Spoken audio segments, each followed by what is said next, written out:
Riker's book! The Feminist Betrayal, How Women Lost Their Way by Sophie Marie, Eve Riker, available now. Let's talk about the absurdity of decolonizing math. Yes, you heard that right. Some academics actually believe 2 + 2 = 4 is a tool of white supremacy. I wish I were joking.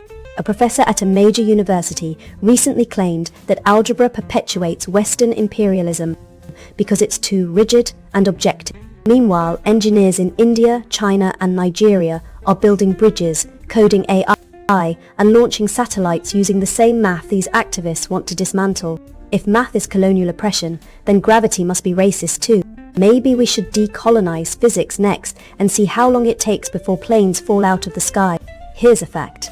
The Pythagorean theorem wasn't stolen from Africa. It was discovered independently by multiple cultures because shocker reality doesn't care about your feelings. The ancient Babylonians used it to survey land. The Egyptians built pyramids with it. The Greeks formalized it. That's not colonialism, that's human progress. But postmodernists would rather rewrite history than admit that some truths are universal. They'd have us believe that every scientific breakthrough is just a conspiracy to marginalize indigenous ways of knowing. Tell that to the millions lifted out of poverty by modern medicine and technology. And don't get me started on the hypocrisy of these activists. They'll tweet their outrage about Eurocentric math from an iPhone, a device built on binary code, calculus, and physics developed by oppressive white men. If they really believed their own nonsense, they'd throw their laptops into a river and go live in a mud hut. But they won't. Because deep down, they know their ideology is a luxury paid for by the very system they claim to hate. The truth? This isn't about equity, it's about power. By undermining objective standards, the woke left can replace merit with ideology. If math is racist, then anyone who fails it can blame the system instead of their own lack of effort.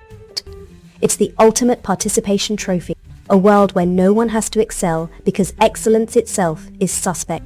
Well, here's a radical idea.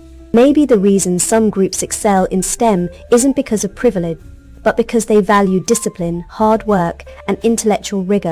Crazy, right? So the next time someone tells you math needs decolonizing, ask them if they'd trust a surgeon who deconstructed anatomy, or a pilot who reimagined aerodynamics. Some things aren't up for debate, and that's not oppression. It's reality. And reality always wins. The Feminist Betrayal, How Women Lost Their Way by Sophie Marie. Eve Riker by now, links below video.